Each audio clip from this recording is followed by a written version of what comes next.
Cuando la escena se empieza a poner heavy metal, ¿no? Que se empieza a poner mal, se lo tiene que escuchar a él, ¿sí? Y se van sumando a ese volumen de él para que sea una cosa así como que explota, ¿no es cierto? Cuando se mueve, se tiene que notar que se mueve, ¿sí? Tiene que pasar algo en esa sonoridad de que el tipo... ¿Te nota? ¿Sí? Es que todavía conservábamos una esperanza. Ah, bueno.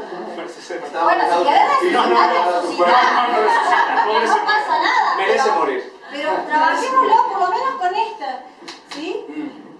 Con el volumen, se podría laburar mucho más lo otro, pero yo creo que con volumen ya hacemos una cosa un poquito más sutil.